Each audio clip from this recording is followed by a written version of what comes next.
Welcome back to the Protest Sports. That was your boy Tone, and we're back with another live stream. And I'll be rocking, man. AGTG, man. I'll be rocking, man. Shout out to Mr. I'm Him over there. And Rico, what's up, Rico? Back again. What's happening, man? What's happening, man? What's happening? Shout out to anyone that did check out the Life of Tone channel this evening for our anime talk. I appreciate y'all pulling up. That was dope vibe. Shout out to all y'all for doing that. We had like 10 in the building. We don't 10 in the building too often on the Lot channel. So much appreciated. And shout out to Rico for stopping by as always with the collab, man. Always fun to talk anime with bro. Got plenty of anime talks to do as the year gets along, as more shows come out and things of that nature. And of course, shout out to Jairus. We do the JTP Uncut YouTube channel show every Monday at 8 p.m. Eastern Standard Time with the GOATs, Tim and Jairus. No Tim tonight, unfortunately. Tim has something personal with his wife, so we're going to respect his marriage and let him do his thing. But we do got Jairus in the building. What's up, Jairus? What's going on? As you see, he has his I'm Him as his moniker over there.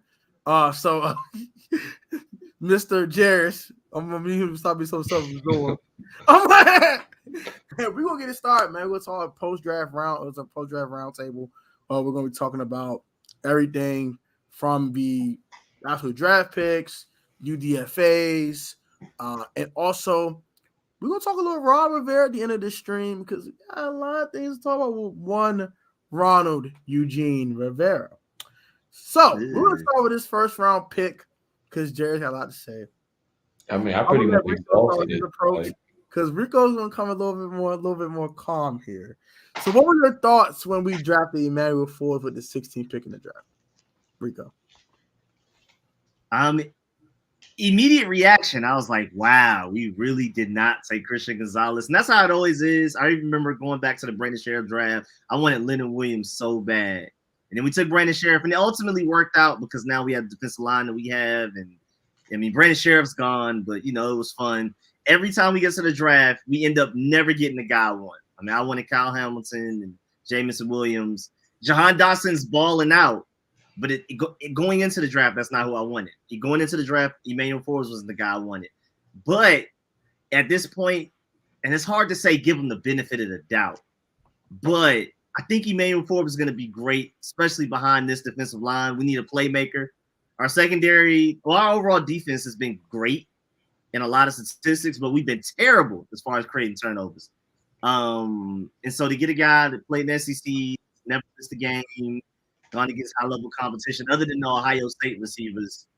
I can see why they made the pick. I can see why they were afraid of Christian Gonzalez being afraid of playing against the run.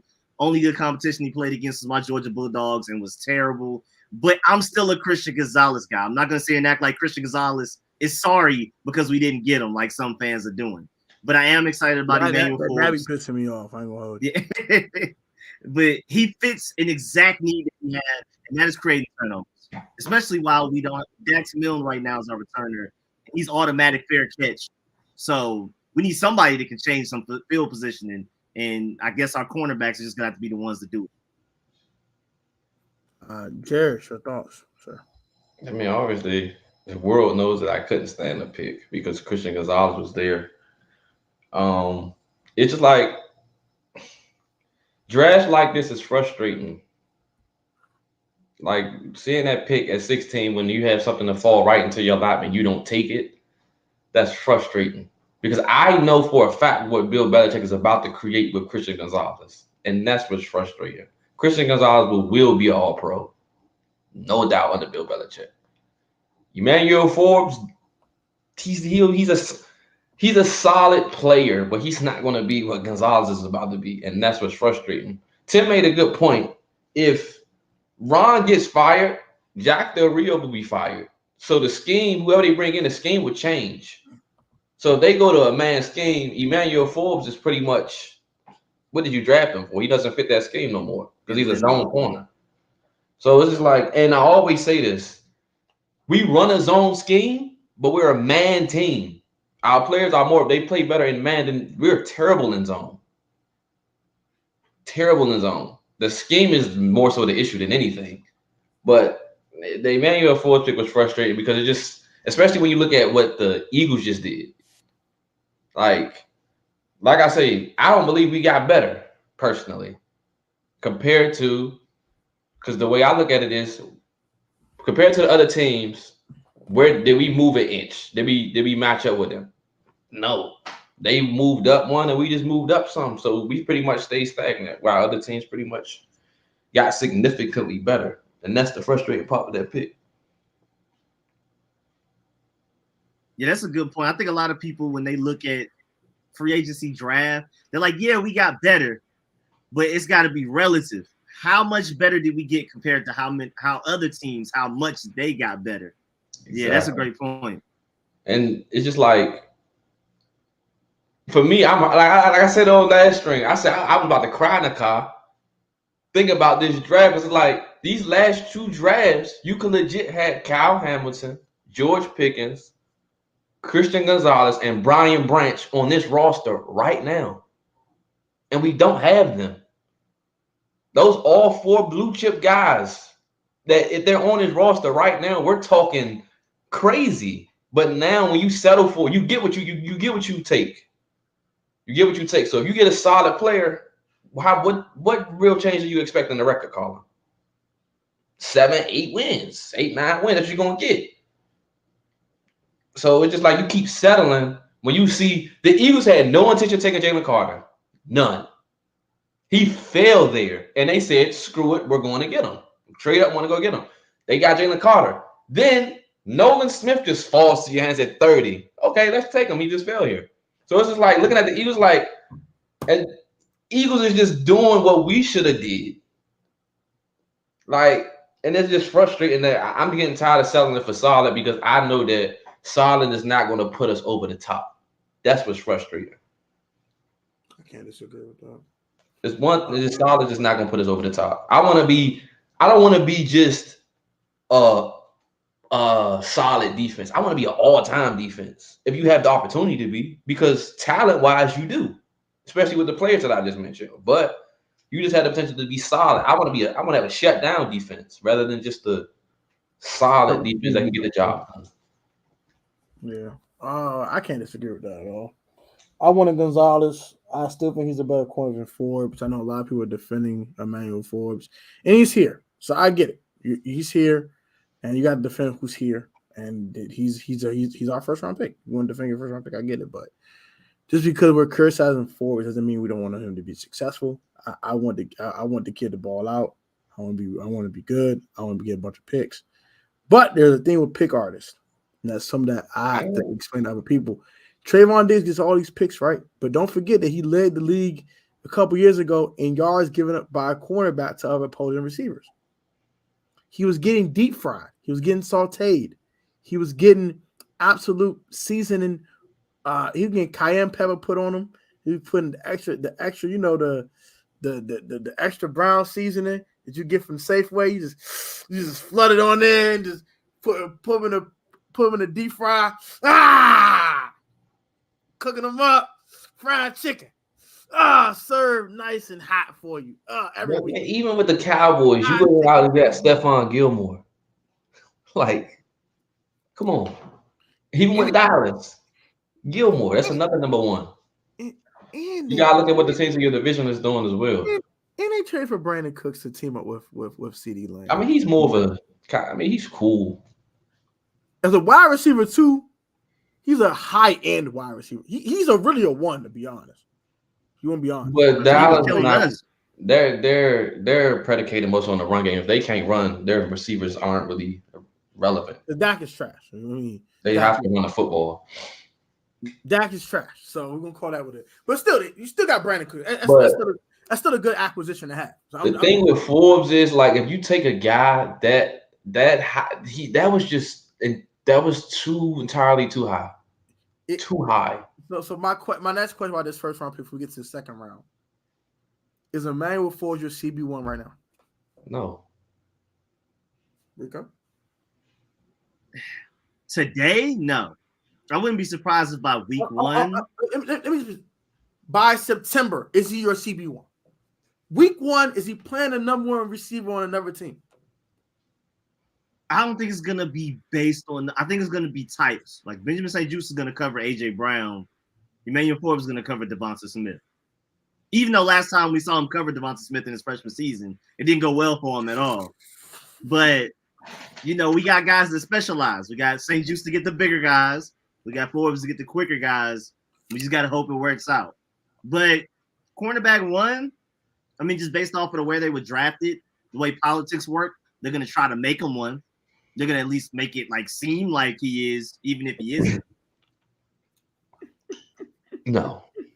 Honestly, he's not going to touch the wide receiver 1.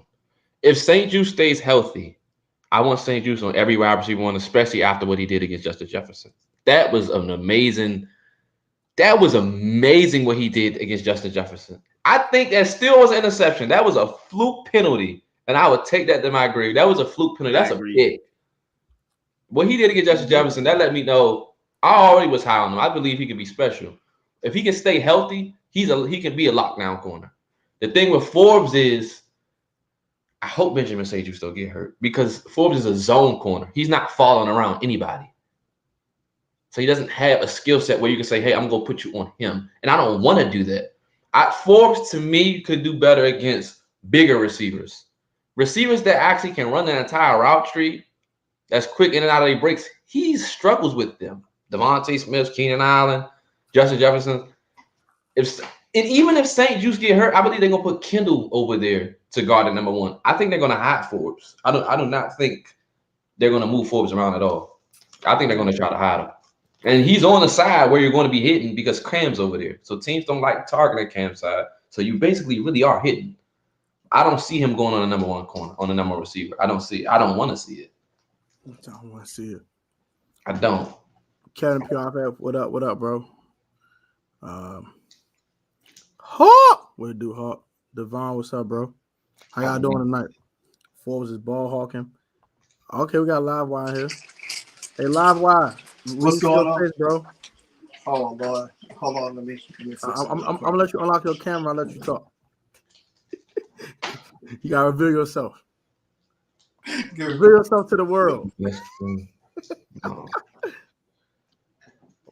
Once he got on camera, I got him. He gotta wait though. I'm interested in seeing what he do against. Well, I know he's not gonna be on. Terry gonna murder him. I want to know what he's gonna do against John.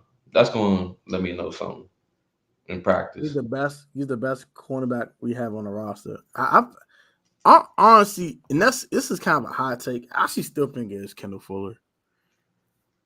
If you get November, December, Kendall Fuller. September, October, Kendall Fuller. He's the worst cornerback on the roster. But November, December, give me. Where your camera at, bro? I don't even know. I want to know if Kendall gonna still be on the roster. I don't think gonna cut him. I will hope they keep him, because that would mean you could play him at free safety too. I will hope they keep him. I hope they keep him because I'm afraid of somebody getting hurt. Forbes is tiny. Even though they're saying he's bigger now than that 166, but you still got to worry about that. I think Dancer makes the team. I still like Danny. We'll talk about that in a little bit, though. There's a chance we sign Michael. No. I wouldn't mind. It ain't a chance. That chance. Talk about a ball hawk. Now that's a ball hawk. Yeah, that's a ball hawk right there. I ain't gonna hold you. That's a ball, and he got a little thug in him. I must say he would immediately be my favorite player on the team. Marcus Peters has been one of my favorite players in the league because he's a straight a-hole for real. That's my boy. That's my dog. Yeah, he a real N-word, say at least. That's my dog, man. Him, Marshawn, Johnson, a real ninja. Pac-Man Jones. They're my dogs right there. I don't care about saving money at this point.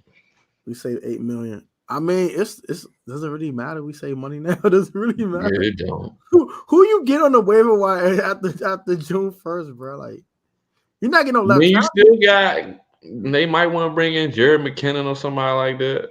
I think he resigned with the Chiefs. He resigned with the Chiefs already. He did. Oh well. Yeah. I guess ain't nobody out there. I mean, maybe there's any tight ends out there. Miles Jack out there. You got other guys. Miles Jack, I thought he was still the Steelers. No, he cut him. I think he's a free agent. Cut him, my boy. They cut him. Yeah, I'll go get Miles Jack. There's some linebackers out there, Slim. Yeah. There's some linebackers out there, Slim. There's some linebackers out there. Everything else is very scarce. But you need to go look at tight end. A lot of See what they got out there. Mm. Tight end. Even with the I love it. linebackers too, like Patrick Queen, they didn't pick up his 5th year. Isaiah Simmons, they didn't pick up the 5th year. We'll have a Buccaneers trying to video get rid of about that. Devin White. Simmons, they I'm don't not know. gonna be on my opinion about Patrick Queen in this stream, but I will have a video about Patrick Queen. I know Rico did his video. I know Rico. I wouldn't mind Isaiah Simmons. I wanted him so bad in that draft too. The problem with him is Arizona don't know where to play him. That's why he hasn't really been. They still trying to figure that out. They don't know how to really use him. What's his strengths and what's his weaknesses? He's literally listed as a cornerback on Pro Football Focus because they play him in the slot so much. They don't even consider him a linebacker on Pro Football Focus because he doesn't play there enough. I play him on edge. I play him a little bit of everywhere, but they just don't know what to do with him. They're just trying to just try different things, and their defense isn't really that good. So yeah. And one thing I always think about, like if we're projecting somebody onto our defense, I when in doubt, give them the benefit of the doubt because of our defensive line. Like if you're playing linebacker here compared to somewhere else, most other places, you're usually going to play better because you're going to be kept clean. This defensive line is so good at the very least stopping the run that you bring over Isaiah Simmons. Yeah, he's going to have less responsibilities here. And he can focus on like 1 or 2 things to work on and just get better at that. yeah, I like Isaiah Simmons. Still got a high ceiling. It's just the defensive coordinator is the issue. Personally, yeah, I can't stand Jack Del Rio. I'm trying to get live wire back on her, but yeah, I definitely agree with that. Patrick, no. What bothered me? No. I do it. No. I do Patrick Queen for a 2nd round pick next year. Oh, I don't. If this regime picking, go ahead. I don't care what you give up. Especially with the 2nd round. Especially with the 2nd I don't care what you round. give up with them. All right, so actually, we actually we're going to take this question actually, but let's see. Yeah, what are your take on Quan Martin? Now I think we might actually hit in the 2nd round with this one. I ain't gonna lie to you. We actually might have hit on this one. Finally break the 2nd round curse. Right. Big old Live Wire Sports. What's up, bro? Hey, what's going on, guys? Adam. What's going on? What's going on? What's going on? What's going on, Rico? What's going on, Jerks? We have a newcomer on the channel, a new workcomer. He was on the last stream with the NFL draft. We reacted to the Forbes pick live. That was disgusting. We'll get your opinions on Forbes in a second. But all right. We have a question right here. What our takes on Quan Martin? Since you have not talked yet, you just got here. We'll let you have the floor. We're appealing on Quan Martin, and are we going to finally break the 2nd round draft pick curse that has plagued all the Redskin days? Quan Martin, I don't know. I like him because he is, he could be that nickel, that Buffalo nickel, the person we want. But I still think Brian Branch would have been the selection that we should have had in that spot because he's a little bit bigger. But Quan is very athletic and everything like that. So it still remains to see how. Players, yeah. So I think it's going to be remain to be seen how Jack Del Rio use them. I was listening to Rick Snyder earlier today. He was saying that, how these coaches was on a hot seat, and it looks like Jack Del Rio is kind of like the hot seat guy now.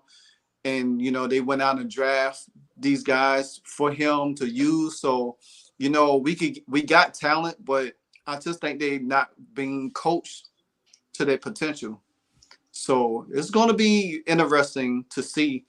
I think he could fill that spot, but it's going to be remaining to see how Jack really uses him. I hate saying this out of my mouth, and I hope this is not true, because I'm gonna be pissed if this is true. I think Quan might be on new Cameron Curl. I think they drafted Quan to avoid paying Cam. I don't like saying this out of my mouth, but it's like, where's the extension for Cameron Curl? I know new ownership has to come in first, but they let her pay Cameron Curl because if I don't see it by July, I'm really start thinking this. But same type of build. He's not the same player. Cam is a dog, straight dog. So we're not even gonna put them in the same sentence for same stratosphere when it comes to this. But I'm just saying, same build, same frame, same play style, but one does it a lot better than the other one does it.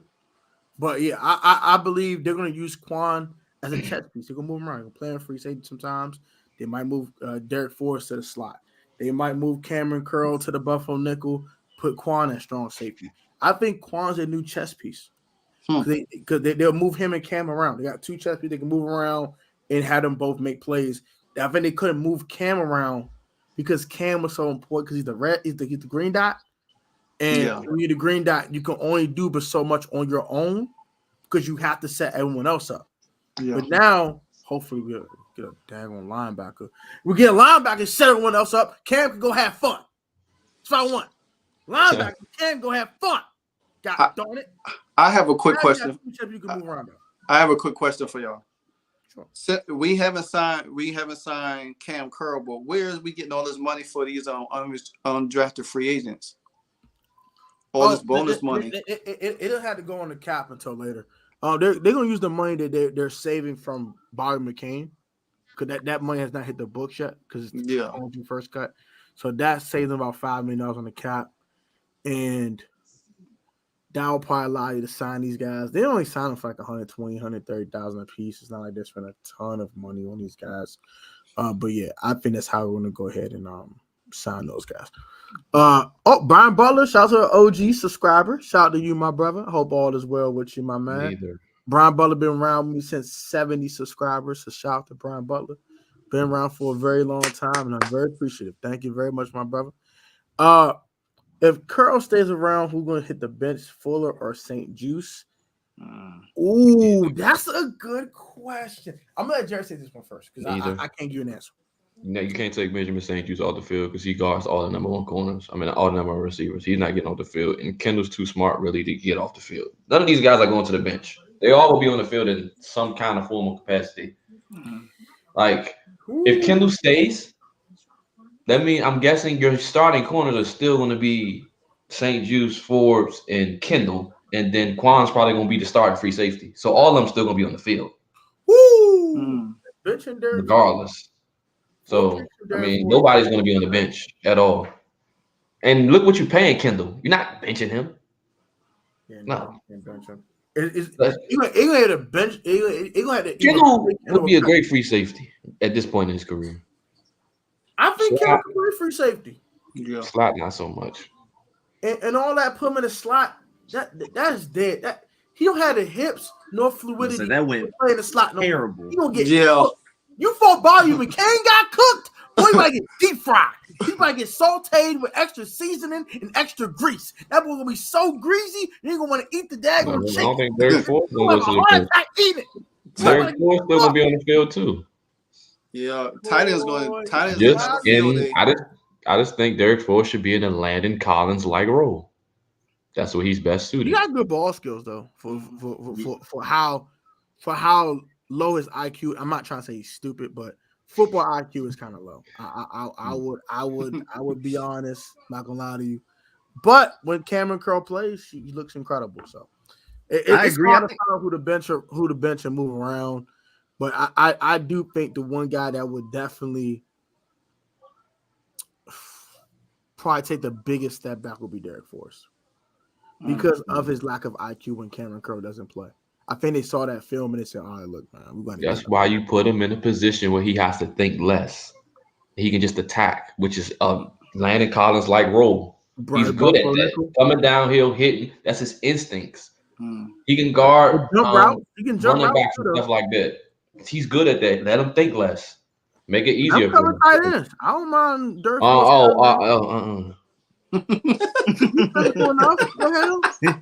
the elite ones. We seen the George Kittle game. No. Not the elite ones. I'm talking the average. We got Darren Waller.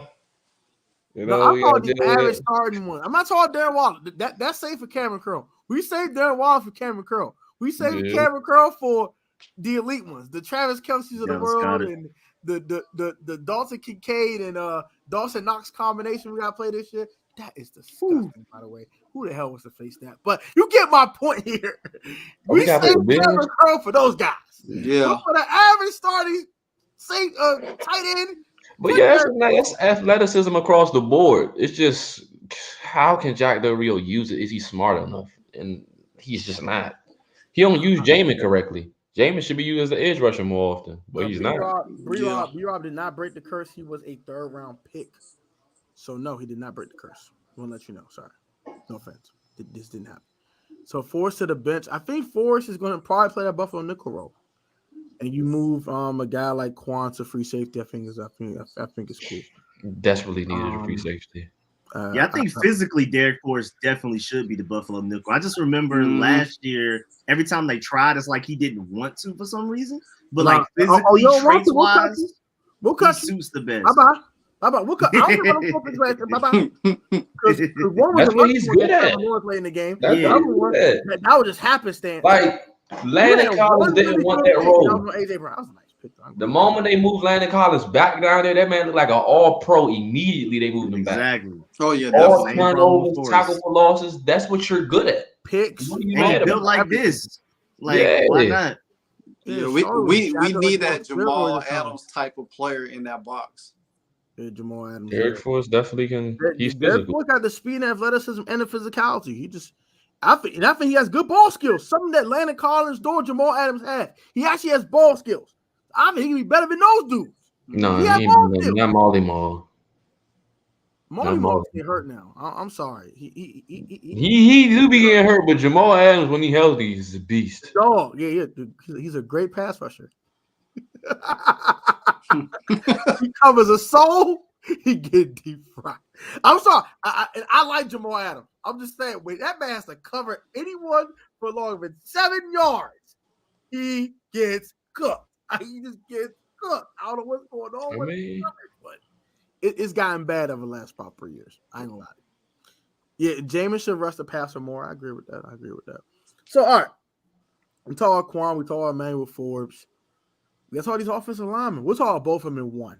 So with the 97th pick in the 2023 NFL draft, the Commanders selected center Ricky Stromberg out of Arkansas. And then we went back to the offensive line with the 118th pick and took Braden Daniels out of Utah, tackle / guard / what the hell is he? I'm going to put it what the hell is he because I don't know what position he's going to play. He's like 6'4". Offensive line. This is O-lineman. We're going to call O-lineman Braden Daniels because I don't know if he's going to be a tackle or a guard. I don't know where he is. I can't give you answers. I don't know. But he played tackle and guard at Utah. What are your thoughts on these 2 picks? I'm actually going to start with Rico because Rico is more the draft guy. Rico be breaking these dudes down. And him and Darius are more the draft guys. I only watch film like tweets for the draft and give my opinions. But Darius and Rico are much more in tune with NFL draft picks than I am. So I'll go ahead and let Rico and Darius go, and I'll let Livewire go, and I'll go last. So what are your thoughts on these 2 offensive linemen, Rico? We'll start with Ricky Stromberg. I mean, I felt like we may have been able to get him later than when we got him, but at the same time, there was a big run on interior offensive linemen, and specifically centers. So they kind of were like, man, we don't want to end up with nobody. And apparently they really liked Ricky Stromberg even coming into the draft. And I mean, when you don't allow a single sack in the SEC, and if you go back and look at the Georgia tape, and I mean, nobody can block Jalen Carter, but he held his own better than most people. It makes you optimistic, but I mean, you can argue he was one of the biggest reaches we made in the draft. I like him as a developmental center. And I think he'll end up being good.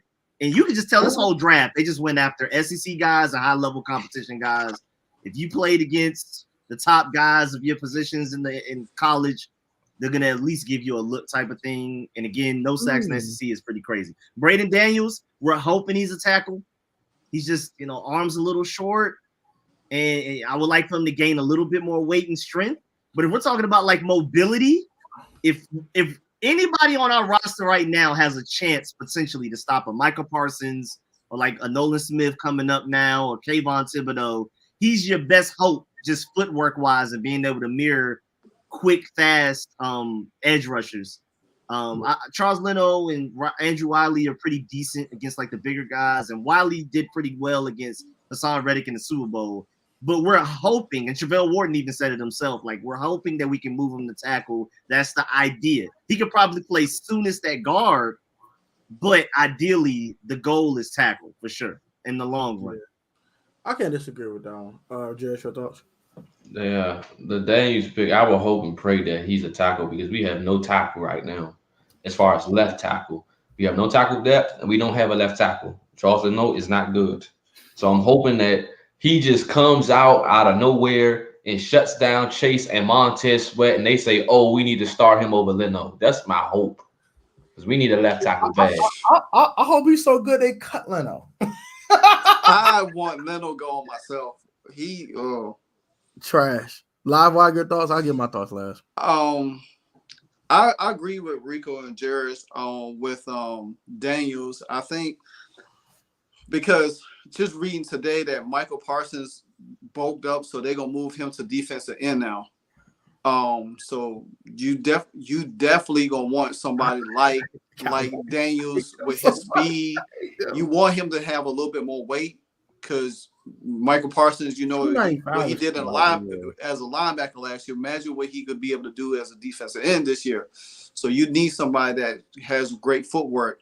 For Stromberg, I for him not giving up any sacks in the SEC, that's phenomenal. You know what I'm saying? So you definitely want a person like that. I really wanted an offensive tackle, and not if it was in the first round, the second round, definitely, because there was so many more that we could have grabbed, and I think that just all of a sudden it just felt like the third or fourth round they panicked and say we got to get an offensive tackle just to make it look good for the roster.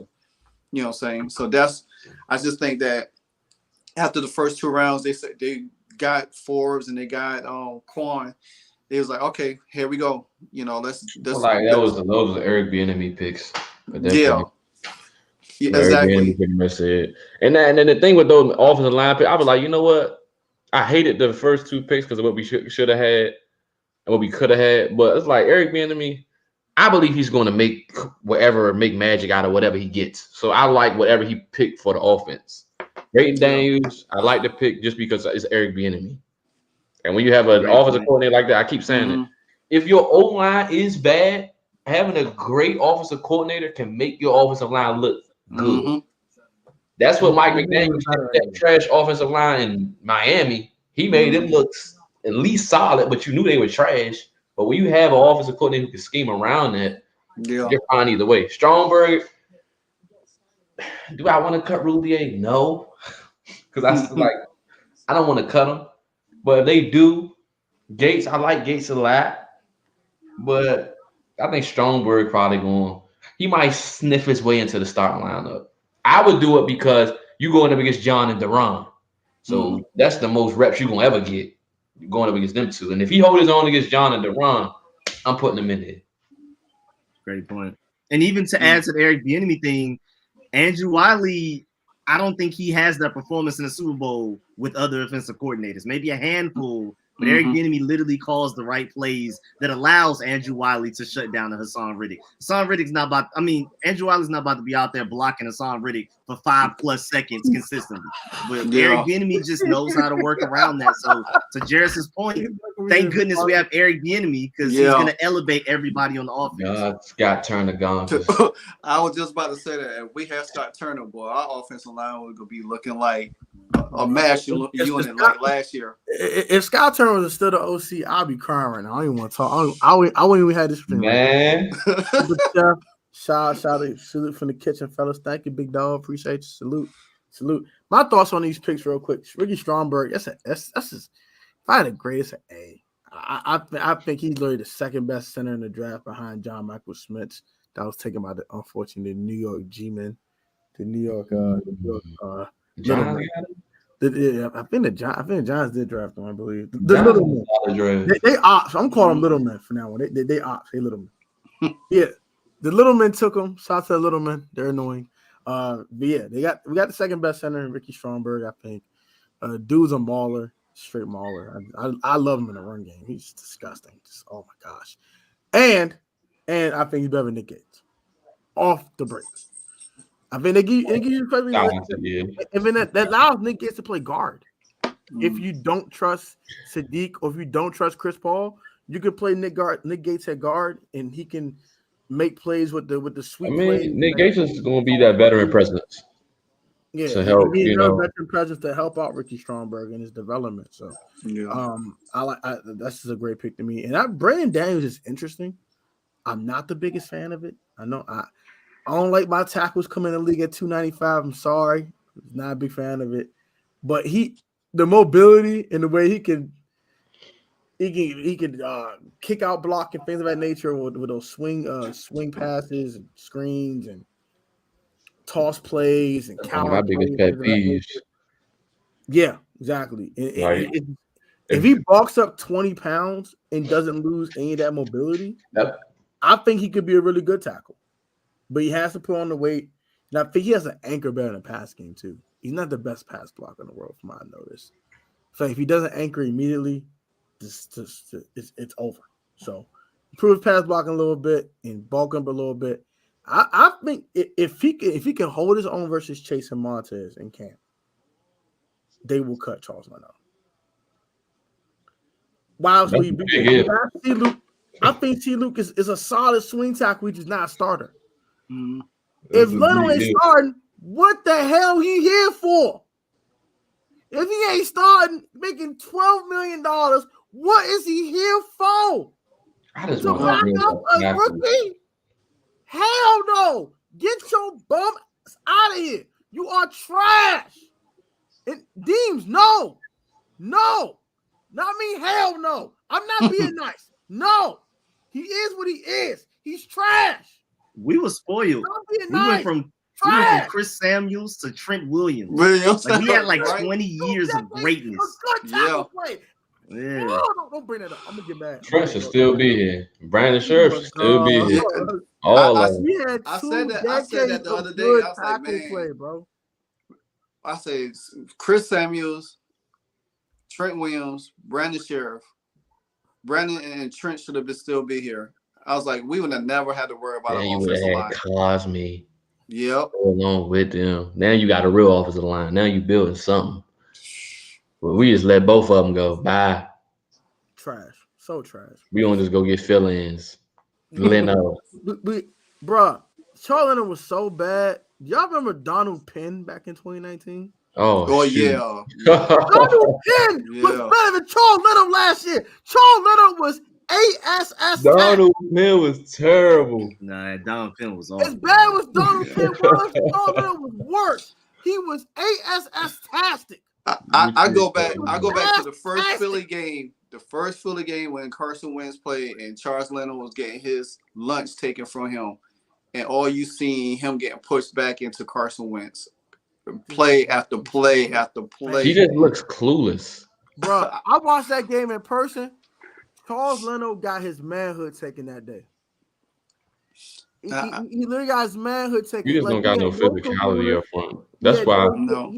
He had no testicles. He just got snatched out of his body the day before and just got spanked like a little girl. He looked like a little girl. All of them was spanking him. He got spanked, humiliated on national TV for everyone to see. If they came on Thibodeau, whooped them. Yep. Bro, you getting whooped by rookies. I don't want to see. Hey, you got a thing doing. Our division different. No mas. We got all these division. At one point, I watched that Week 15 game. My man was trying to anchor, and he has hands low like these, like he trying to grab his hips. He wasn't no mas. There was no mas. He wasn't no mas with that boy. He was spanking him. He was whooping like he stole something. He said, I got to play him again in 2 weeks. Oh, my gosh. And he got whooped again. And if it wasn't Thibodeau, it was Sweat. Oh, Josh Sweat was whooping him too. Oh, my gosh. Yeah, it was. It was ugly. I think the only dude that didn't spank him for real was D-Law. But D-Law ain't D-Law no more, so I can't even give him credit for that. If Michael went on his side, Michael would have spanked him too. Yeah. For whatever reason, Micah sucks against us. That's outside of that one time I don't know why. that one time they be shutting him down. Like he was irrelevant the last couple of times we played against him. Facts. I don't know what they did. We lit, Big Sim. What's up, Sim? We lit, yes, sir. We lit, play, yes, sir. We had John Jansen before Chris Samuels. Yeah, I remember John Jensen. Yeah, we did. Trust me, I want to do left tackle. I wish we picked one up in Frazier or in the draft, but we did. We got rolled. We got. Man, go take me Jonah. Go give me Jonah and see what he got. True. Go get Jonah. Go get Jonah in the Bengals. Make a trade. Do something. Nah, we got. I don't want to hear that. It's still May. You know what I'm saying? Ain't training camp yet. We still gonna make. If a decent, an average starting left tackle gets cut, if as a post June 1st cut, please call that man and pick him up, please, and get rid of this bum. He's trash. He's awful. Maybe Eric Bieniemy can bring something out of him. Yeah, well, you know what? It's Eric Bieniemy. Eric Flowers left tackle. If everything is true about how Eric Bieniemy's hard on players, Leno probably be benched sooner or later. So Leno better play his ball. He will be on the bench. If he's hard, if he's hard as he is, he might tell him, "Hey, cut him, man. Just do that in there, bro. Just save your money, bro." I think Eric Bieniemy got all the say in the world on offense. Whatever he wants to done on offense, he can get it done. I think he has all the say on offense. I hope EB like, man, he gotta go, bro. He trash, bro. He's just trash, bro. And Ron's like, okay, whatever you want, EB. Bye. That's the one thing I love about Eric Bieniemy. Like, if you out there slacking, you going to the bench. Like, oh yeah, go sit down. You out of here. I'm gonna give him it's not gonna be no what Ron Rivera be doing. Oh, we gonna give him another chance. No, go sit down. Like, we getting you out of here. We ain't got time for that. We need that.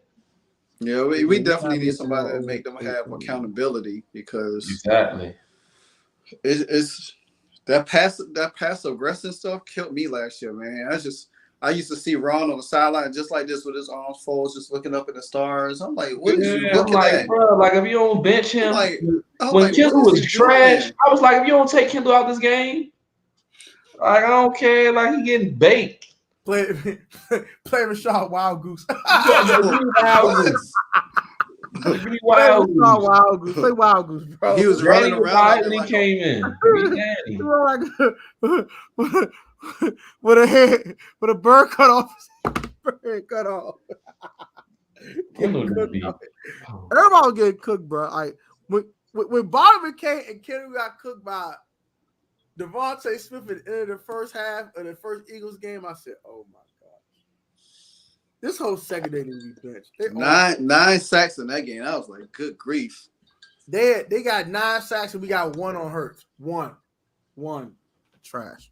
Just that trash. Game pissed me off. Trash. One of the worst things I've ever watched. Like they was just getting mossed. I'm like, bro, like turn around, locate the football. You right there. Like, what are you doing? If it Bobby McCain misjudging the football like an idiot, it's been a pick. I'm glad. I've been when Bobby McCain got here, I knew what it was. I was like, yeah, we about to suck. Mid. They kept trying to patch the free safety position. Start patching stuff. Oh, Kwangwa did. And the other game was when St. Jude's got hurt and we had to play the 49ers. I gave us a chance against the 49ers. And Kittles was just going off all across the middle. Linebackers couldn't running up. That was I said before that game. I said if Cam Curl is not playing, George Kittle about to have a field day, and Kyle Shanahan did exactly that. I picked Kittle as my X factor. He had 100 yards, spanked him, 2 TDs, spanked him. I was like, Kittle about to go crazy. They ran the same play twice on the same side Kendall Fuller was, and both of them was touchdowns. If it one of them, 2 receivers were open, he took the ball from Ray McLeod. I said, stop. No. Ridiculous. Just ridiculous. But all right, that's what we're gonna get the Ron Rivera in a little bit. Put him on the back burner. I'm a digging him personally. I got some stuff I want to say. I got some shout out Rico because you're the reason why I want to dig him. before I do, what were you guys' favorite draft pick in this draft class? I don't think Jerry's gonna have a favorite one. He hates this draft class. No, I got one. Okay, fine. And what's your least favorite? We're gonna get Jerry out of the way because he's gonna say the most obvious thing I know he's about to say. So just go ahead and say it. You know I hate the Forbes pick. Hate that pick. But the pick that I love the most is the Chris Rodriguez pick. Because like I said, yeah, I like that there one. should be a battle in the running back room for RB1. There should be one. Because he runs harder than Brian Robinson and he has a burst. Spicy. He reminds me of Tyler Algier with a burst. I would have an open competition for RB1 back there because I believe that guy, that's the one I like the most. That Rodriguez pick gonna be something else. That's a very, very interesting take there. We might talk about that for we end the stream. Rico, what's your third and least favorite draft pick in this draft class? Favorite? Well, I would say that my favorite guy that we got, I love Jartavius Martin. I mocked him literally to us. I really wanted him really bad. But it's definitely between Chris Rodriguez and KJ Henry for like our biggest steals, I feel like. And since Jared's already talked about Chris Rodriguez, I can talk about KJ Henry because y'all know me, I'm heavy into recruiting, especially for my Georgia Bulldogs and stuff like that. So like a 5-star that slept on, I'm like, bro, get him to the Washington Commanders and we can just coach him up and we can get what he was supposed to do. Plus, don't forget, he led Clemson in pressures last year. And, Miles Murphy is the bigger athlete, and that's why people pay more attention to him. Yeah. But KJ Henry comes with a slightly higher floor, and I like his athleticism and his burst and everything around the edge to where I think he could have a high impact on the team. I think he's immediately our third best edge rusher, literally only after Chase Young and Montez Sweat already. And then, of course, we're probably not going to keep one of them. So he's going to end up starting next year. And I definitely prefer him over James Smith-Williams. Even though James Smith-Williams was straight, I'm really excited about KJ Henry first. I like JSW. My favorite pick in this draft would have to be definitely Quan Martin. I see a stud in that kid, man. I see a versatile weapon that can go out there and play nickel, play free safety, play outside corner if you need to. Just a versatile chess piece you can move around, just do 100 things with. So, and I think he can play all those positions very well. Maybe he's more like a Panama guy. Shout out to Louis T for that acronym. Proficient at many, master of none type of guy. But I think he's proficient at so many areas you can't go wrong. My least favorite pick, I gotta agree with Jairus. I don't like the man with fools. I'm sorry. I can't get with it. I can't get with it. I'm sorry. He's not a horrible corner. I'm not trying to dog him out. But he's literally a pick artist. And you're going to lead the league or be top 5 in the league in yards given up. And people will be mad and say, oh, why is he getting cooked? But he got 8 picks. Because that's what you want him to do. You want to catch interceptions, right? Okay, cool. He going to catch all these picks. We're going to get cooked every week. He's going to get deep fried. He's going to get sauteed with extra seasoning and bacon on it. He's going to get cooked. We're cooked, okay? We're cooked. Nice, well done. Nice, well done steak from Mastro Steakhouse. Eat this and enjoy. A nice Ruth Chris steak. $100 steak. Eat this. I tell you what, I'm circling that Eagles game. You said you want Devontae Smith. Devontae Smith, you gonna get him with that boy. You gonna get him. Sorry, you gonna have a field day with him, bro. He gets routed up way too often. That's not a battle that he wants. Now, I will say this though, he does take the ball away, which that's a great thing to have. I'm not trying to downplay that. I'm not trying to say. But that's the thing, though. He's going to give up a ton of yards, and you got to live with it. And I always say this: you're not going to take the ball away every game. So what else can you do? You're one-dimensional. So if you can't take the ball away, you're null and void. So it's like, yeah, you take the ball away, but you're not going to take the ball away every game. So, that's we'll see. I might go to some of these camps for the first time in my life. I'm in there. So I want to see how I do against Jahan. I will have 4 tickets to training camp this year. So if anyone want to go to training camp. Oh, I'm definitely trying to be there this year. So I know my dad got one. last year. My dad already has one, so there's 2 left. First come, first serve. I'm going twice. I'm not going 3-4 times, not Rio. I'm gonna go twice. Okay?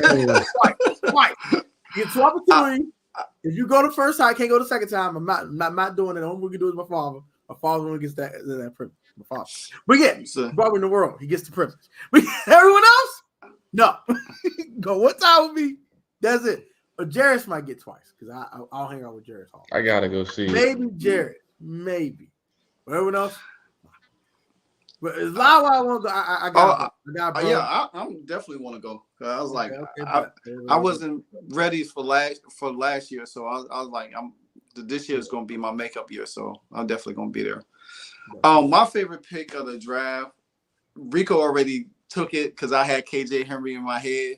You know, since I'm an ACC guy, you know, Miami Hurricanes. So, but I do watch a lot of SEC, you know, football because. You know, for me, from being from Georgia, Savannah, Georgia, you know, but so you know, but I'm living in Clemson territory right now in Greenville, so I'm not there. So yeah, so therefore, KJ Henry is my favorite because I do factor in the situation with Chase and Young, and Chase he could. Yeah, Chase and Montez, that he can potentially take one of their spot. Don't know which one, so it's gonna be very interesting to see, and everything, you know, because we all talk about the potential of either one to get traded or you know something might happen, whatever the case will be. Yeah. Wow. So, but my least favorite, you know, y'all already covered Emmanuel Forbes. I think that Andre Jones pickup was. The last. That's a throwaway pick. Yeah, what the hell is this? I want to throw it back. You could have picked the UCLA dude. You got undrafted free agent. Exactly. I would rather throw that back and pick the guy from UCLA. That would have made more sense. They just said, you know what? Pick a name out the hat. We're gonna say you could have picked one of us. For that pick. Yeah, I mean, we go ahead and practice. Hey, bro, I'm like, hey, bro, we're going to take Andre Jones, bro. We're going to take the kid from UCLA, man. Flip a coin, bro. I bet. Exactly, man. Take the Jones kid, bro. We don't care. Never do undrafted free agent anyway. I bet. Cool. What do y'all I was like, I forgot Cameron Crowe's a 7th round pick. Why you wasting picks, bro? Stupid. I'm like, I felt like they just gave up on that pick. They're like, well, it's whatever. They flip the coin, bro. They say we're gonna pick either this dude or this dude. We're gonna flip a coin. I'm all in on Forbes. Let's go. I respect it. I respect it, but the Emmanuel Forbes. Me personally, Jarris, I heard you on. I think yesterday. You know, because y'all was on live and I was chiming in, and you made some excellent points because I said the same thing. If we had picked Kyle Hamilton, which I was very high on last year, and George Pickens, and then we had got Christian Gonzalez, we would have had an impact player on offense. And not saying I don't dislike Jahan, because I do like Jahan, but we would have had 2 impact players on defense, one last year in the secondary and this year. So I wasn't really high. You know, I was talking to some people that, you know, and they was like, well, he's a dog. I'm like, okay. Y'all looking at the interception rate. I'm looking at coverage. I'm looking at coverage. How he would tackle and stuff. He's not a good tackler. He isn't. He isn't. But shout out to Tim. I looked at Forbes and I looked at Gonzalez. The way they tackle Gonzalez, when he hits you, is the potential he can make you turn the ball over when he tackle you. So I compare the two, but we got them. I want to see what Jack Del Rio, how they make it work. That's my main thing is how they gonna make these guys mesh in the secondary. That's my main concern. Like I say, he's on Cam's side, so it's nothing to worry about. No one's throwing over there because of Cam. Unless Cam moves, then they'll target it. But he's on Cam's side. He's protected. Like I said, he's protected right now. So he's gonna look like he's shutting somebody down because he's on Cam's side. Yeah. But in all actuality, he's not. Teams just don't want to go over there. because Cam's over there. So he's protected right now. I want to see when he's not protected what happens. When Cam moves to a different side and you one-on-one, let's see what you're going to do. Because you called out Devontae Smith. You're going to get that assignment. Because you can't run from it. Mm-hmm. You can't run from it. You're going to get that assignment. And they're going to target you because you opened up your mouth. I don't know why you did that. But that's going to be both games. And the thing is, he's not going to – this pick is going forever. You're going to have to compare him against Christian Gonzalez for the rest of his career. Gonzalez make a poll this year, which he will, and he doesn't. You just pass on Christian Gonzalez. Yeah. And we already know what Belichick does with they disrespected us. You know what I'm saying? Patriots they legit said Washington's stupid. Because all of there, they're not gonna take him. We trade him back. They're not gonna take him. And they got him. Like they knew that we was dumb enough to pick Forbes over Christian Gonzalez. That's just the level of disrespect is just Bill Belichick, don't worry, we're gonna get our guy. All right. So we're gonna answer Brian Butler's question when we get the wrong there. All right, so we're not saying Ford's gonna be bad. Yeah. What I'm saying it's gonna be good and bad with Emmanuel Ford. It's gonna be a lot of good, but a lot of bad. It's gonna be a lot of iffy tape, and you're gonna be mad because he's a pick artist. Pick artists jump routes. They're geeking for picks. They're geeking for the ball. What happened? Look at Trayvon Diggs. Yeah, 11 picks in 2021, but led the league in yards given up. Why? Because he's a ball hawk. He wants the ball. He's gonna bite on routes. He's going to bite on everything. Going to bite on double moves. He gets double moves a lot. Happen. That's a part of it. That's all we're saying. That's a part of his game. He's going to bite on stuff. And you're going to be mad as hell when he bites on stuff. So why you bite that? You want a ball hawk, right? Just ask Terry what he do to him.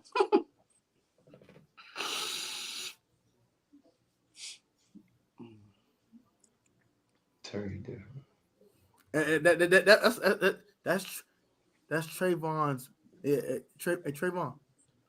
That little fake narrative they keep putting around. I hate that narrative. You trash. That narrative is crazy. The narrative because they only show like highlights during the game of him versus Terry, mainly holding.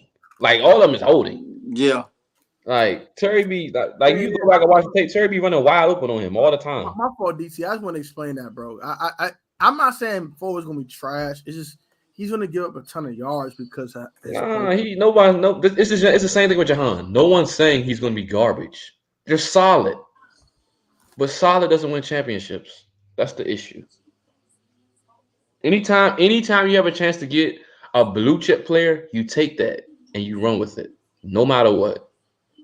We don't do that. We settle. And whenever you settle, you're going to continue to get 7, 8, 9 wins. We didn't even get 9 wins. Why do you think the Eagles turned it around in 1 year? They said, oh, we're going after A.J. Brown now.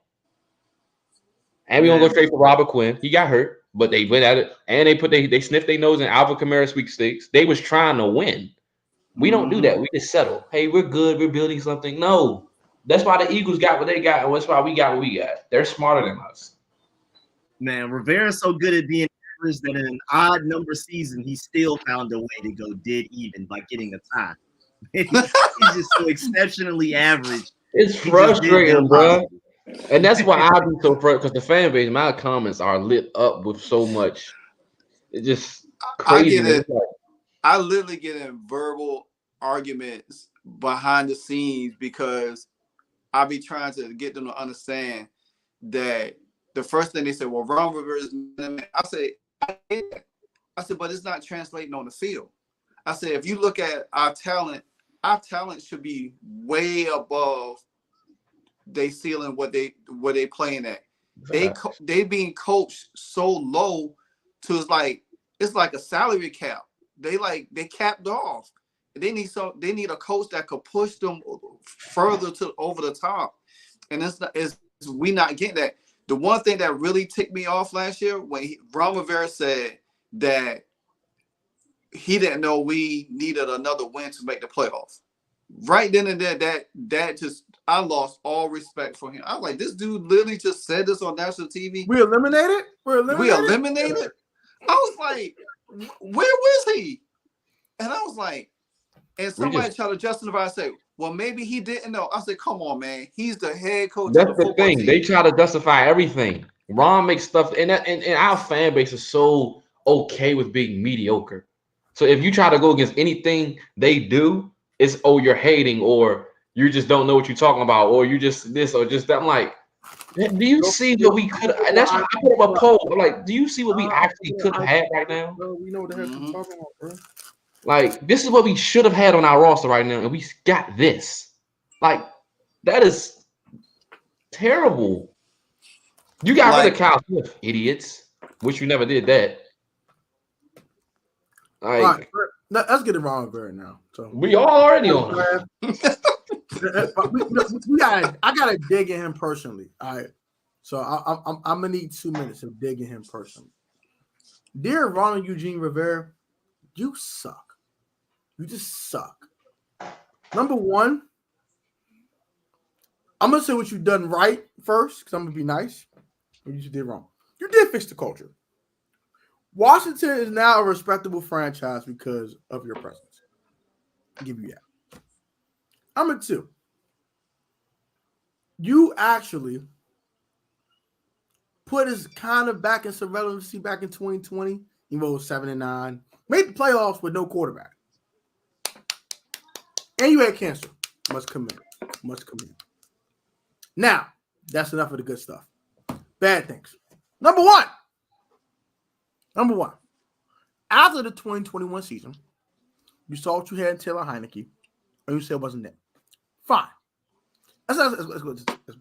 After the 2020 season, you said the combination of Dwayne Haskins and Kyle Allen and Taylor Heineke is not enough. Fine. We don't know what the heck Taylor Heineke is. You want to go and get a more veteran solution. Why in the hell would you even touch Ryan Fitzpatrick with a 20-foot pole? Why? He played one game for you. Trash. The next year, hey, we're all in a quarterback. Go get a quarterback. Come on. We're thirsty. And you just telling everybody you're thirsty. You like, I need some water. I'm thirsty. I need some water. I need a quarterback, man. You got a quarterback for me? Hey, you trade Mahomes? You called everybody in the daggone league about a quarterback. And you settled on Carson Wentz. Fine. No problem. You said you watched the tape of Indianapolis. Why in the hell you think that bullcrap offensive line in front of this fool was going to work? What made you think in your right mind 230 over somethings that can't move a lick, that can't block a lick, is going to help this man stay upright? What kind of sense does that make? If you got your dumb offensive coordinator calling screens with offensive linemen that can't move, what sense does that make? We could not run the screen to save our life last year. That young guy. If it's slim, he could not complete the screen. This broke everything, right? When you were 1-4, or you were 2-4, why in the hell you didn't play Sam Howell? Why even go to Taylor Heineke? You know what Taylor Heineke is. You know what he is. He's trash. I mean, you can honestly. No excuses. I don't want to hear that. No, it's not an excuse, but Taylor Heineke might have saved his job because he might have. Because if he started Howell wasn't ready, we would have a losing season. He would be fired. That's legit. He wouldn't be here. He sucks. So it kind of, you know what I'm saying? I'm just giving you an explanation as to why he said I'm going with Heineke. Yeah, give a hell. I don't care. He sucks. I don't care. He's awful. I don't care. I'm with you. I can't stand Heineke because of his fans mainly. I don't hate Taylor Heineke. I actually like the guy. I can have a beer with Taylor Heineke. The Heineke hive is annoying. I wish they would all go away, and I hope they all went away. Hope they all went to Atlanta and get away from me. But the final thing that Ron Rivera pissed me off on, the final thing that really rubbed me the wrong way, it's a kind of combination of three things. You let Kyle Smith go. You hire Marty Herney, who's 100 years old, and then you hire the 0-16 Lions GM to run the daggone team. And then in week 18, you say, I'm going to play Carson. Cool. No problem. Why in God's green earth was he not pulled after that pick to Curtis Samuel when he was throwing to nobody but a DB? Why was he not pulled? Why? Why start him anyway? You couldn't pull him no more. If it had the audacity to say I'm gonna start Taylor Heineke in week 18, nothing to play for. Nothing to play for. What you starting Taylor Heineke for? To win a meaningless football game?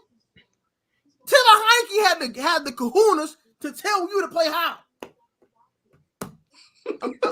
I am 1,000% done with Ron Rivera. I don't care. The only thing he did right in this past 18 months was hire Eric Bieniemy. That's it. Or draft Jahan Dotson because he's a Penn State guy. So He ain't do right by that either. hey, leave my Penn State man alone. Damn it. You know why he ain't do right. I know. We should have drafted Kyle Hamilton. I don't disagree.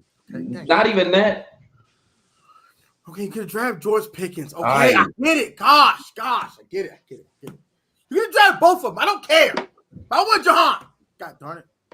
He's a Penn State guy. Put some respect on my Penn State guy name. But that ain't here on it. I am done with Ronald Eugene Rivera. I think he sucks as a talent evaluator. As a motivator, I think he's great. He's a great motivator of men. He's a great leader. I will give him that. If you put, let's just say you put Nick Sirianni's knowledge and football acumen and Ronald Eugene Rivera's leadership, you have the best coach in football. But he's missing the Nick Sirianni's acumen and IQ.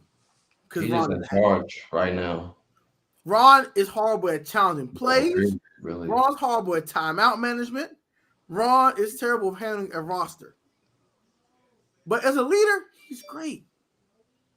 If he could just have his own role called motivational speaker, that would be. That's why I be saying the same thing. Get him the hell out of here. Like, I don't want to fire you. I don't want to fire you, but like, because he's such a likable dude. Like when I see him with Deron Payne sit there and tell him, you do what you're supposed to do. We're gonna take care of you, and that's exactly what he does.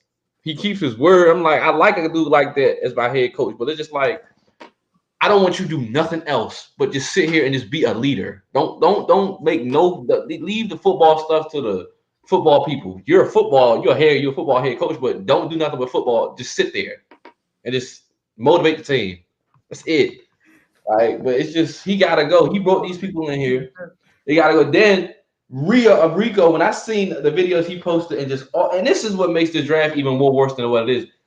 Rumors about trading up to 7. Oh my gosh! I'm gonna mute my mic. I didn't see that today. Rumors about trading up to 7, and then you want to trade up to 32. I don't know what you were trading up to 32 for exactly. I don't know. But my thing with that is you can call up for 32, but you can't call up 2 picks to go get Brian Branch. That makes logical sense to you. Like, right. But you trade the only 2 trades you had was a long snapper and an edge rusher. And they're all backups outside of the long snapper. That's the 2 things you're going to trade up for. But what do you trade up to 32 to get? Exactly. I love Levis. Personally, I'll be on record right now saying I believe he's going to be the best quarterback in this draft class. I'm going to stand on that. Me personally. But I'm not trading up for, why would I trade? If they did that, you trade up for a guy who's not ready to play right now, so you just go and draft a backup. So to me, what that explains to me is you had no logic in anything, and you really didn't have no draft plan going in. Then you come out and say mid-Mayhew that you wanted to be more aggressive. Like what you want? You had no idea in anything when you went into that draft room. You just start picking people. Like you just start picking people. Just dumb. Then it's like you like, oh, we like this player, we like that player. You did nothing for them. My fault, y'all. I need that moment. I'm in my feelings. To go get them, I'm like, why is this stuff coming out now? Now, with all this stuff coming out, it makes the draft feel even worse. Yeah. Like, and then you turned them out, boy. if they realize trade, if this was you, let me be honest, if you wanted to trade Chase, this was your chance. I know, right? Yeah. This was your chance. Blew that opportunity. I believe the Bears and the Texans wanted him. Because if I want to go to 32, I'll give you Chase a second next year. I'm not giving up this one. A second next year and probably a fifth or whatever else you want. Take that, and I would have had the draft. I would have had the draft straight. That's what I was like. But we're idiots. So I would have took Mayer. I got Mayer with that. exactly. I'd have had Gonzalez, Mayer, and Branch all back to back. Boom. What are you calling for Anthony Richardson for? What is he going to do for you this year? Knowing all the holes you need to fill. What's the logic? Not a daggone. It was stupid. It's just like that crowd made me so mad when I clicked on that video. I'm like, it's no way. It's no way. He would literally be drafting him for the next head coach because there's no way he would still be here after you take it. And then the nerve of that report to come out that, they want to get draft capital for Caleb Williams. And I said this in my video. If we're sitting at 1, they're going to go Quinn Ewers. They're not going Caleb Williams because that's just what they do. They go. Whatever you think they're going to do, they don't. If you're a tier 1 player, they don't want you. We're going to go for Quinn Ewers at 1, and then people are going to justify why they chose Quinn Ewers and say he's better than Caleb Williams. That's what our fan base does. That's why it's just all these reports. They're going to go for Caleb Williams next year. Bull jive. Yeah, right. Yeah, right. I can see it. I ain't gonna hold you. That's just dumbness. And we didn't have Sam Howell on this roster. I believe they probably would have drafted Max Duggan or Stetson Bennett. They start for it, bro. We need you, bro. Good point. They would have found somebody. They would have found somebody, man. Hey, bro. They would have. It'd be like, nah, we don't want them. This who we want right here. Like, if they couldn't trade up for DeJuan Jones, they couldn't trade for Brian Branch, but you got rumors, so you might go up to 7 and get Anthony Richardson. Go up to 32 to draft who? To draft who? To draft who, bro? But Henry, bro. Like, what are y'all doing? If you was gonna get 32, you should have did that before the draft ended that night. You should have been on phone calls then. What you waiting for? They're dumb. Yeah. They're stupid. And then you probably could have got Forbes there. Yeah. Only one corner went after that, and I think it was what's that boy name? Banks. Yeah. So Forbes probably would have been at 32. But yet no one called for trades. Whatever. And then after the draft was over, the post draft, they were sitting there saying, "Oh, well, I feel I wish I should have been more aggressive." You think? And then the report about Gibbs, I don't know how true that was, but I would have took Gibbs over Forbes if that was Davis choosing between the two. Sure. But what are you thinking of Gibbs of 16? That made me, I actually kind of believe it because I'm like, why would Detroit trade up to 12? Maybe they knew something we don't. Maybe we really was going to go Gibbs at 16. And they knew that, and they said, bump it before they do it. We're going to go to 12. Mm-hmm. Teams think ahead of us before we even decide to make a move in the draft. They did, bro. I'm telling you, like, I believe they lied about the trade. There were no trade backs. No, you just didn't call. You sat there and took that pick, and you justified it by coming out and saying there were no trade backs to try to make it seem like, they didn't have no trade backs, so they had to take them. No, they didn't. That's even more of a reason to choose Christian Gonzalez because you knew that pick. If you knew that you wanted to trade back for him, then you knew he was too high 16. So you knew you reached. That is still how incompetent you are. That makes it that much more worse. So you knew you reached that 16 if you did want to trade back to pick him again. Teams were playing hopscotch with us. They was leapfrogging us every move exactly. And I was like, I'm sitting here like, why are we not doing nothing? Bro, it scares me that the Patriots knew that we wouldn't take Christian Gonzalez, so they traded behind us. Like that is crazy. That is really bad. I ain't gonna lie. I agree with Jared. I'm gonna call the first 2 rounds we got spanked. Let's call the first 2 rounds of the draft because we got spanked. Cause ain't no way, bro. Ain't no way you tell me they know we gonna take Emmanuel Forbes. And then this fool Ron, bro, gonna go on the jump and say, If Forbes did 16, you gotta have him. You gotta have him. He really said that? Bro, am I lying? It's a video. It's a video. It's a video. Yeah. It's a video. He was driving in the car, and he said, "If Emmanuel Forbes falls to him, we take him." If you knew he was gonna fall, no one was taking him. If He wasn't going to top 15 picks, bro. Why you ain't going to the late 20s and got Forbes, bro? Why could you get it out of it? Why could you say, hey, you want Christian Gonzalez? It's the same question. You want Christian Gonzalez, bro? It's the same question I asked Protech and Tim, and I'm gonna ask y'all too. We stupid, bro. We don't want them, bro. You can have Forbes. You want Forbes, bro. If Josh Harris and them was in ownership right now, do they pick Emmanuel Forbes? You can have I don't think they would.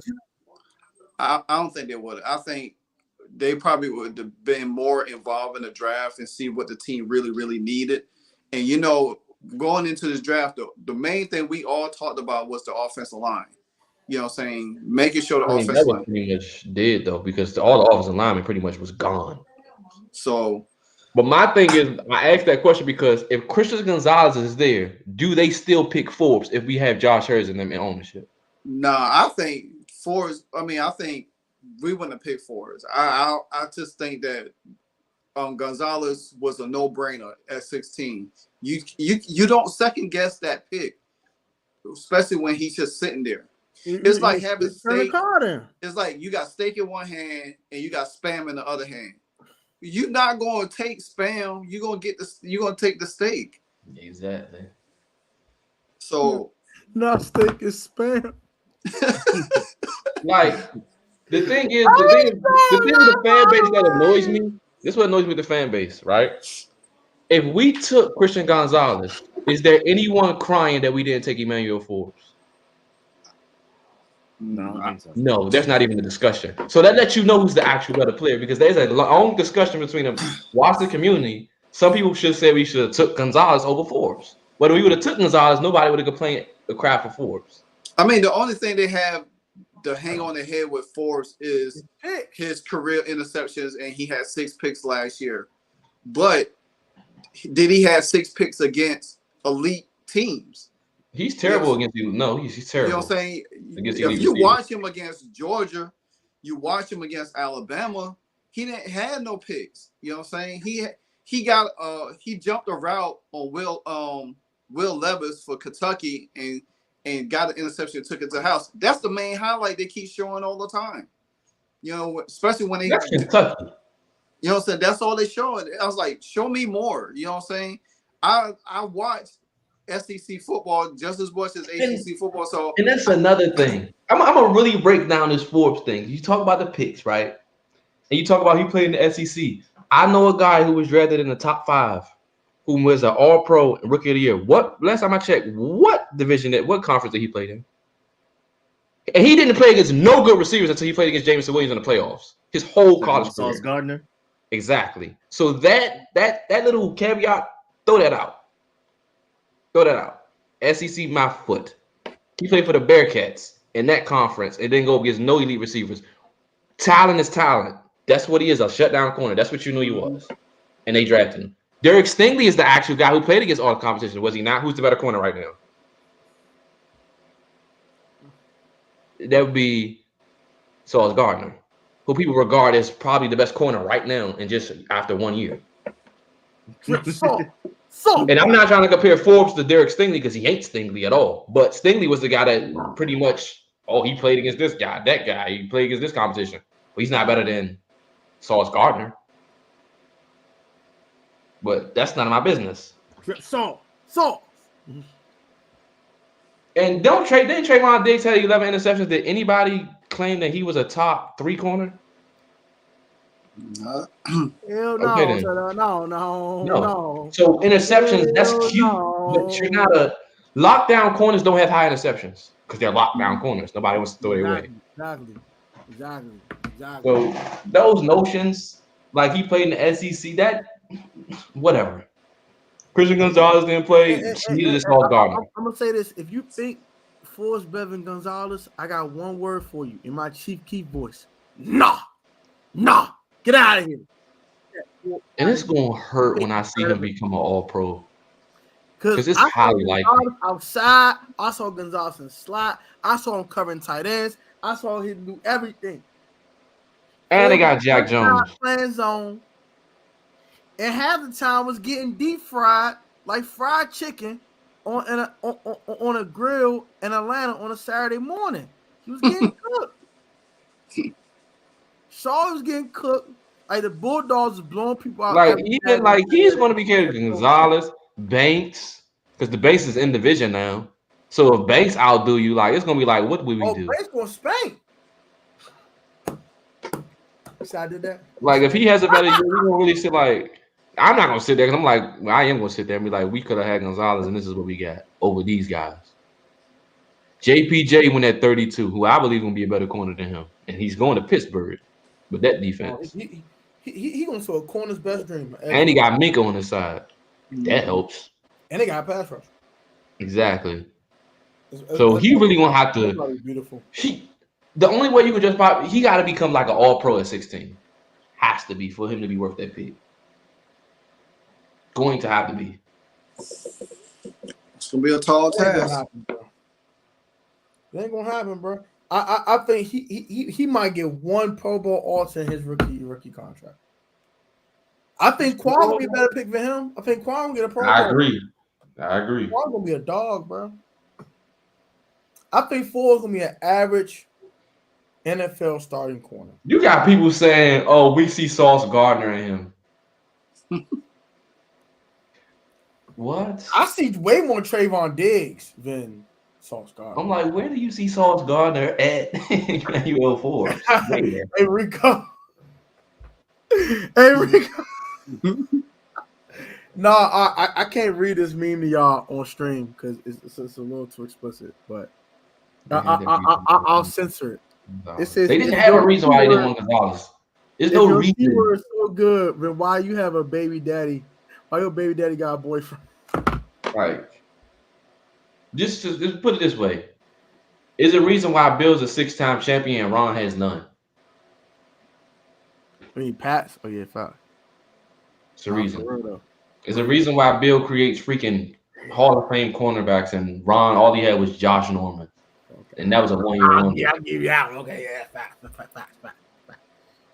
And then we got him. This is why Ron gotta go, bro. He trash, bro.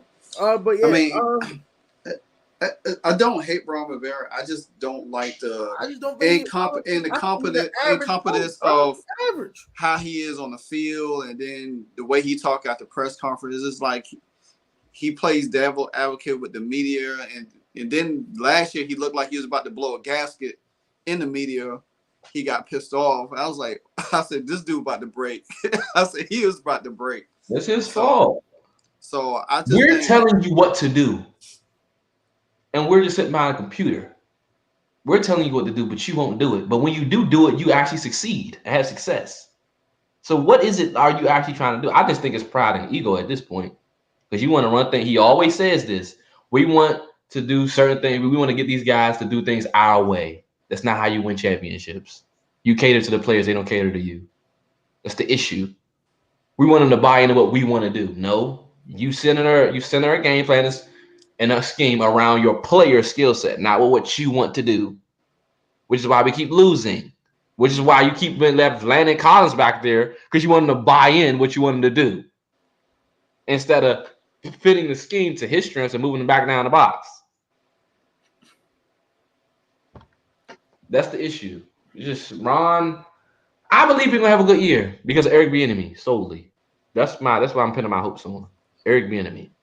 I just don't, and it's just too much talent on this roster for us to suck.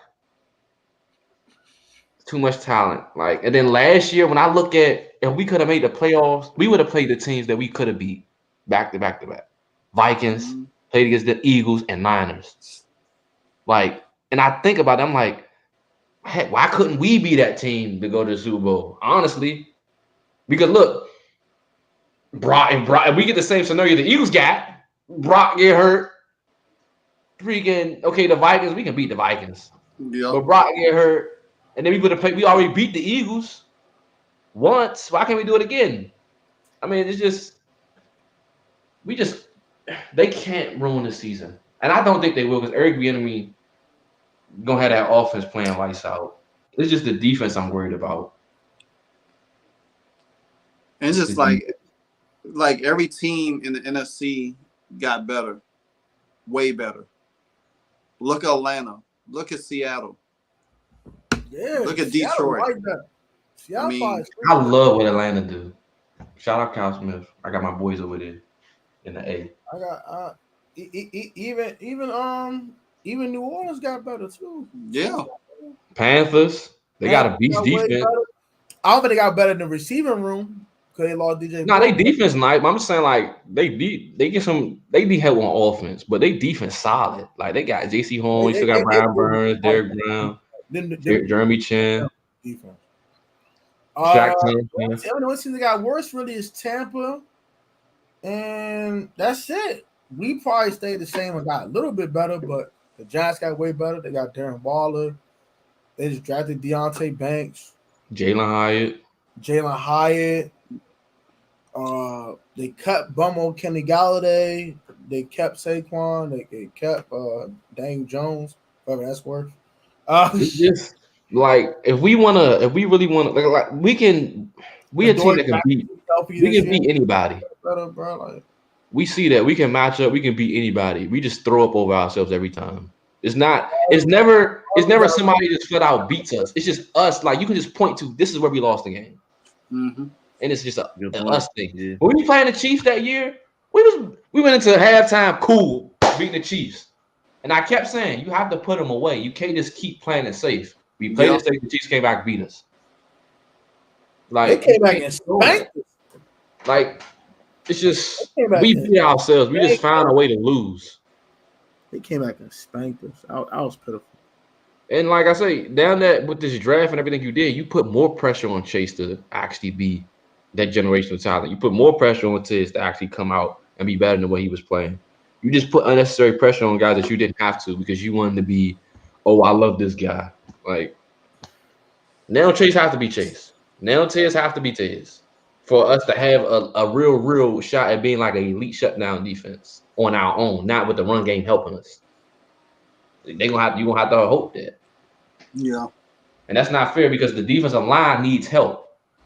Like you playing zone, part of the reason why we struggle with defense is because you play a million yards on the ball, you don't give your defensive line a chance to get there. Whenever we do play well on defense is when you allow the corners to get up close and personal with the receivers. That gives the defensive line time to get there. Like you don't give them no time. Not for real.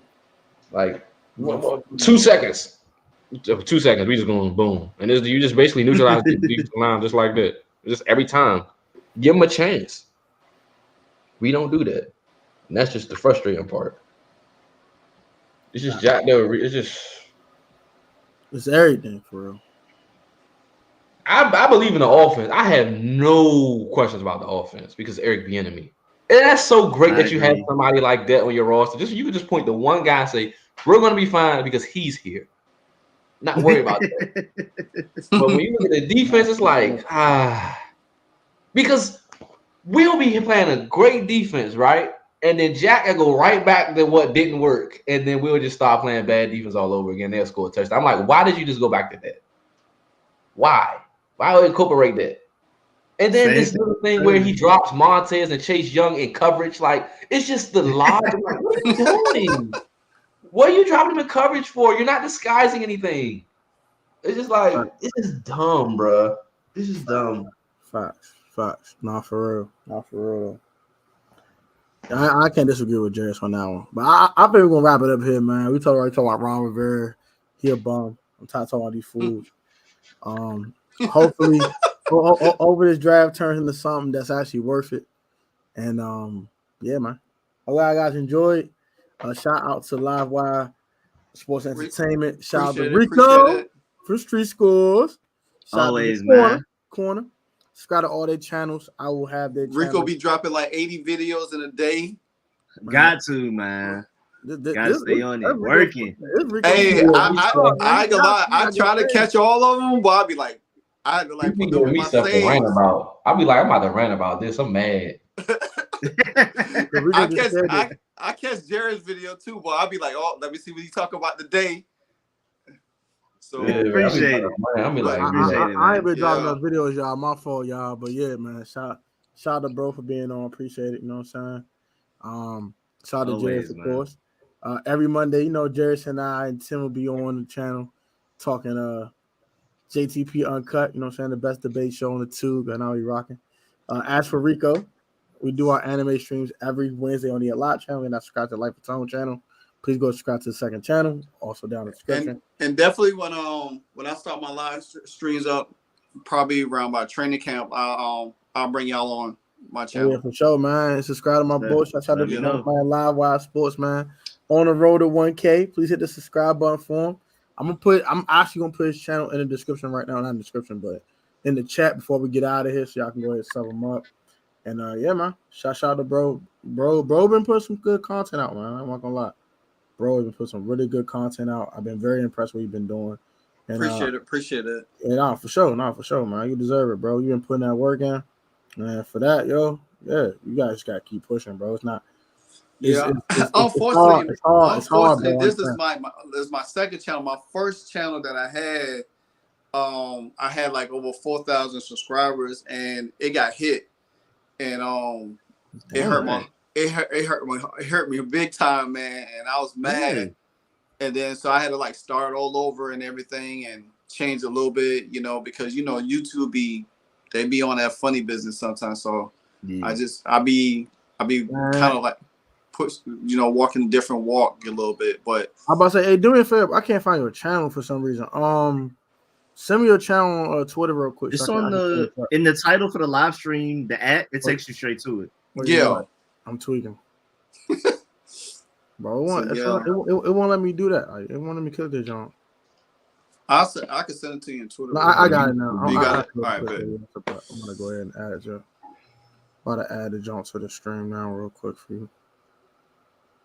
Because I'll be using my second channel as a mod, so I can add people's links in the description or in the chat. So easier that way. So there you go. That's Live Wild channel right there in the chat. Go ahead and subscribe to it. It's only a lot comment right here, so please sub it up.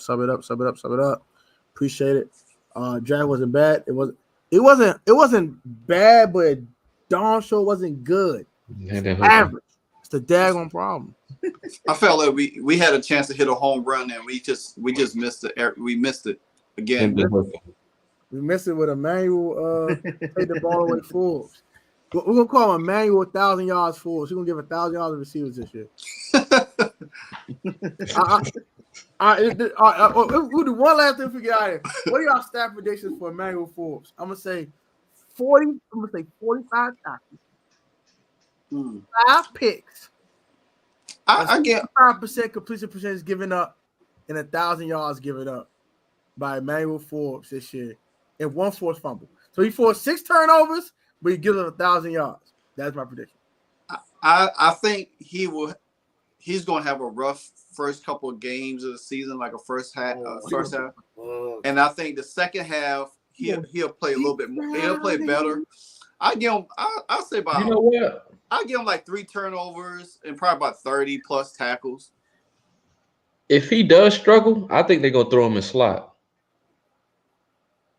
I think they're gonna throw him in slot. If he does struggle to try to build his confidence back up. If he does struggle. I'm gonna say 3 interceptions, 3, couple tackles, probably like 12 pass deflects. That'd be it for him. I'll take that. Y'all probably go like 5 interceptions, pass deflections, maybe somewhere around 10, 12. I don't think he's gonna allow as many yards just because our defensive line is gonna be so dominant. But I think it will be like a transition in the beginning to where he won't be what he's gonna end up being in the beginning. I mean, most corners aren't. Like Sauce Gardner is an anomaly. Usually corners take like a year or 2 to really like get right. Just in general. This past draft class was different though. Woolen was out here. Sauce was out here. They was out here this past draft class. Yeah, that is true. I mean, even like Tyrese Stevenson, the safety for University of Miami, the Bears drafted him, so he's gonna fit nicely for their secondary. Yeah.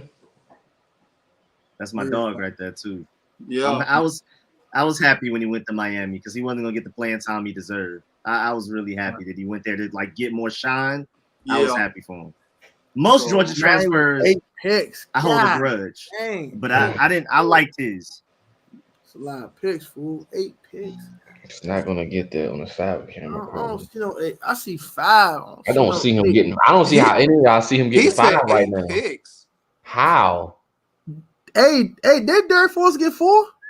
Yeah, Derek got 4 last year. Yeah, 4. Why can't Forbes get 5? Bro, You just okay, give him $1,000. do you really want to count out the picks that he actually really has that he actually worked for? If that's what you want to do. Because the one at the end of the game when he gets the Jaguars was thrown right to him. That was thrown right to him. He had one of them I give him credit for. I think it was against the Lions, where he was like he ran like it was like tipped or something. He ran like caught it before it went out of bounds. I give him credit for that one. The other one against the Colts, where he picked it off in the middle of the field, fell right to him. It wasn't like no. Then he had one against. The Joey on AJ Brown was like that though. You gotta give him that. The Joey on AJ Brown was like that though. He didn't even mean to pick that off. That was his luck. Give me that. He won't even look at the ball. It just fell right here. He wasn't even looking at the ball. He was in the perfect position. Like I'm not sure he do that. No. Like that, Slim. He was not looking at the ball. If you look at the replay, he didn't know where the ball was. He just did like this, and it fell to him. He's so wrong. Why you doing like that, God? He said, "I'm him. I do what I want." Nah, I just don't think he'll get that many picks because Cam's on this side. I really don't think they're going to target that side because Cam's over there. But they don't because Cam's over there. Unless Cam moves, I can see possibly because I believe they're going to target him more if Cam's not over there. But that's why I say I don't see him getting as many picks as y'all think he is because Cam's going to be on that side the majority of the time. Yeah. That's why I don't see it. We'll see. But I was going to do it for us, man. I hope y'all guys enjoy. Like, comment, subscribe. Y'all guys have a great one. Comment all y'all thoughts down in the comment section down below. We'll catch y'all on the next one. Peace, love, and blessings, all y'all. Peace. Y'all have a great night, man. Subscribe, like, subscribe to the Street Scores. If you're not, because he got like 1 million subscribers over there, but go subscribe. And if you ain't subscribed to the corner, I don't know what the heck y'all doing. The corner be lit over there, so y'all be easy, man. Peace. Yeah. Peace.